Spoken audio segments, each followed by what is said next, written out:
Kembali bersama kami dalam Selamat Pagi Malaysia. Kita harap kapsul-kapsul seperti itu dapat menimbulkan semangat cintakan tanah air dan juga segmen-segmen seperti tadi. Memang terharulah sungguh kita membawa tokoh seperti itu ke studio. Seterusnya kita akan melihat ke hadapan misi dan visi sukan negara.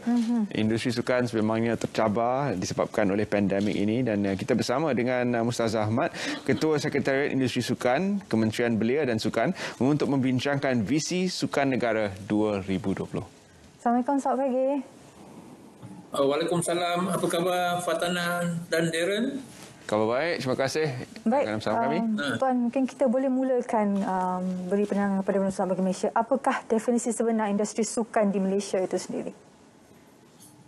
Ya, pertama saya nak ucapkan terima kasih kepada pihak RTM yang menjemput Kementerian Belia Sukan untuk kita berbincang mengenai satu topik yang hangat juga, itu industri sukan. Kalau kita dengar baru-baru ni di media, kita dapati begitu terkesannya industri ini dalam suasana COVID. Tapi sebelum itu Fatana, tadi kita dengar Tuan Kenny punya semangat dari itu sangat-sangat menarik dan dia merangsang saya jugalah untuk bekerja bagi memastikan industri sukan ini dapat berkembang dengan baik. Kalau mengikut Global Industry Outlook, laporan pada tahun 2019 menyatakan bahawa industri sukan dunia berkembang daripada USD 388 bilion pada tahun 2019 menjadi USD 441 bilion pada tahun 2020 tanpa suasana COVID lah. Tapi mungkin data ataupun pencapaian ini mungkin terencat oleh kerana berlakunya penularan. Tapi apa yang penting di Malaysia, kalau ikut data MITI ini, 430 juta ringgit dibelanjakan oleh rakyat Malaysia untuk kegiatan sukan. Wow. Satu jumlah yang besar. Jadi itulah serba sikit yang kita nak sembang pada hari ini, itu mengenai industri sukan. Definisi industri sukan ini adalah industri di mana orang, aktiviti, perniagaan dan organisasi yang terlibat dalam menghasilkan, memfasilitasikan, mempromosikan atau mengatur sebarang aktiviti, pengalaman atau perniagaan yang berfokus kepada sukan semata-mata. Itulah definisi yang kita guna pakai pada ketika ini. Jadi, apakah yang sebenarnya membentuk sesuatu ekosistem sukan itu sendiri, Tuan? Kalau kita lihat, kalau kita sebut pasal ekosistem sukan itu, kita akan teringatlah atlet, pegawai-pegawai pasukan, pengadil, jurulatih, penonton, penyokong kan. Tetapi dalam konteks industri ini dia lebih kepada itu. Dia lebih kepada segi insentif, segi kemudahan-kemudahan yang boleh diberi kepada industri seperti cukai, bantuan kewangan, peluang-peluang perniagaan, sokongan kerajaan dan agensi-agensi sukan, sumber manusia, juga dengan pertubuhan-pertubuhan sukan, atlet itu sendiri. Itulah yang menjadikan industri sukan ini lebih meluas, lebih mencakau begitu besar dia punya spektrumnya. Dan setahun lebih kita di dalam pandemik ini, pastinya banyak cabaran-cabaran yang berlaku, terutamanya industri sukan sendiri. Banyak sukan yang terpaksa tergendala, tidak dapat dilakukan. Jadi apakah cabaran utama industri sukan sepanjang 2 tahun kita di pandemik ini, Tuan? Ya, ada banyak kalau kita boleh lihat cabaran-cabaran industri sukan ini. Pertama sekali sebenarnya tadi bila soalan yang pertama you lontarkan mengenai definisi industri sukan, kita sebenarnya masih lagi dalam usaha untuk membangunkan satu definisi yang konkret. Kita sedang membangunkan, kementerian sedang membangunkan apa yang dikata sebagai akaun satelit sukan, dan menunjukkan bahawa sukan itu memberi impak ekonomi yang besar kepada negara. Ini ialah kerana bila dalam keadaan sekarang ini maklumat dan data-data industri sukan ini tidak tersusun, dia bertaburan. Oleh kerana itu kita tidak dapat membuktikan bahawa sukan itu merupakan satu industri yang sangat penting kepada negara. Dan juga boleh saya katakan juga mengenai kekurangan jaringan kerjasama antara pihak industri, pihak kerajaan, pihak korporat. Oleh kerana itu kita lihat industri itu nampak macam tidak begitu jelas. Sedangkan ia merupakan macam data-data yang saya katakan tadi kan, begitu besar sumbangannya kepada kemakmuran ekonomi negara.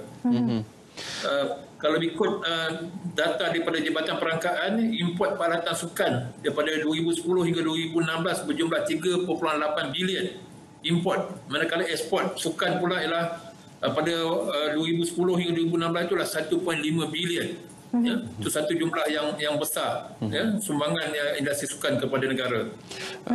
Tidak salah untuk saya berkata bahawa tanpa gym ataupun iaitu pusat jasmani yang memang khusus untuk membantu atlet-atlet, sukan-sukan tidak akan lebih berjaya, kerana asas kepada semua sukan itu adalah latihan-latihan yang dilakukan di dalam gym. Tidak kira sama ada anda adalah atlet yang profesional ataupun atlet yang berkecimpung secara sederhana, tetapi industri ini adalah antara yang paling terkesan. Jadi secara terus-menerus ingin saya bertanya kepada Tuan Mustasar tentang perancangan untuk industri gym ini bergerak ke hadapan, kerana kebanyakan daripada mereka adalah pengusaha-pengusaha kecil dan sederhana yang mungkin berhadapan dengan cabaran yang terlalu besar disebabkan oleh pandemik COVID-19 ini. Ya, soalan yang Darren tanya ni seolah-olah saya Darren seorang atlet ya.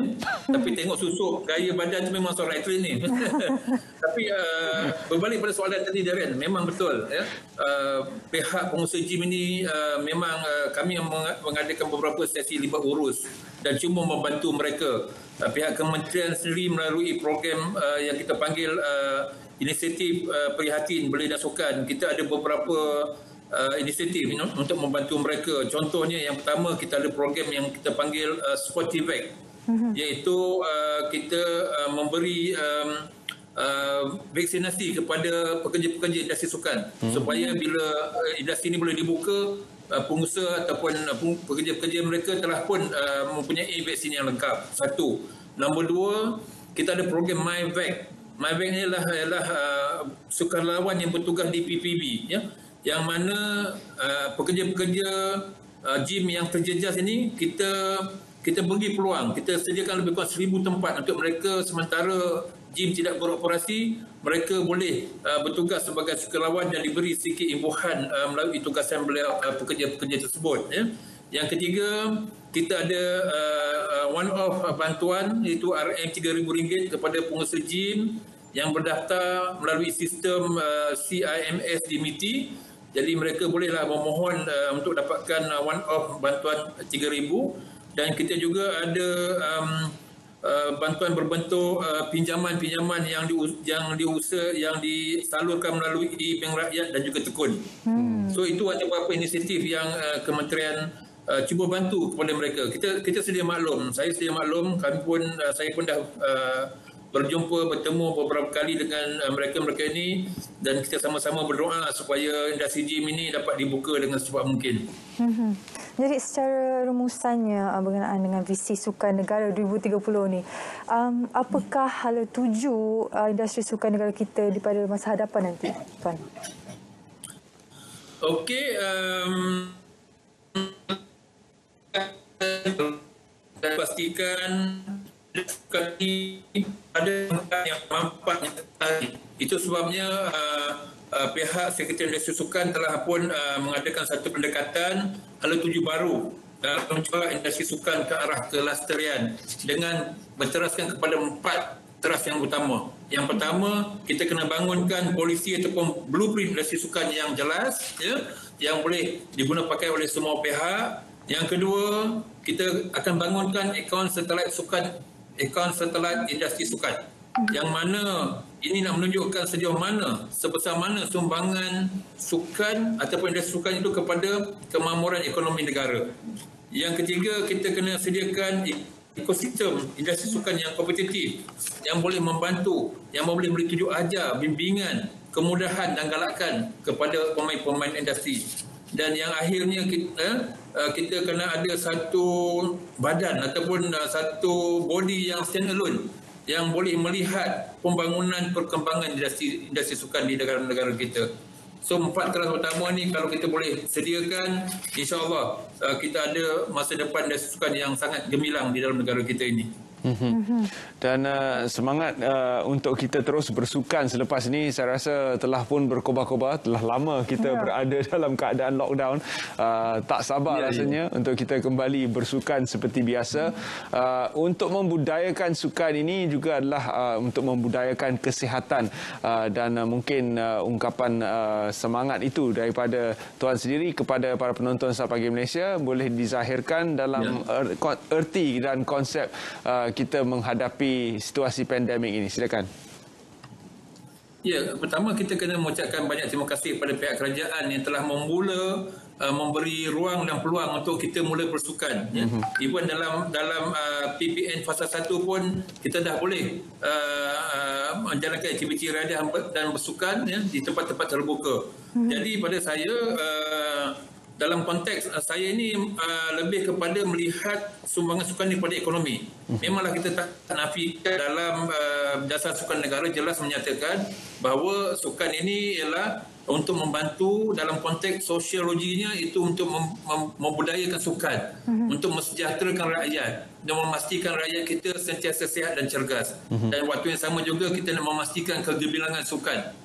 Untuk memenangi sebanyak pingat dalam apa juga kejohanan di peringkat antarabangsa dan di kesempatan ini kita sama-sama mendoakan supaya kontingen Paralimpik kita boleh menghasilkan puaian emas yang pertama dalam masa yang terdekat ini.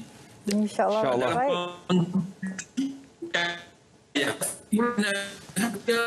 Lebih banyak usahawan-usahawan muda yang berkecimpung dalam bidang-bidang industri sukan seperti mengusahakan padang-padang sintetik, membuka lebih banyak gym, menjadi entrepreneur, usahawan-usahawan sukan. Ya, mana tahu satu hari nanti kita ada jenama-jenama. Instead of Nike, kita ada jenama Malaysia di persada antarabangsa. Baik, itu yang kita mahukan sebenarnya. Terima kasih sekali lagi Tuan Mustazah Ahmad, Ketua Sekretariat Industri Sukan, Kementerian Belia dan Sukan kerana sudi bersama kami pagi ini. Terima kasih sekali lagi. Terima kasih Fahana Diran. Teruskan bersukan. Semestinya. Terima kasih. Assalamualaikum.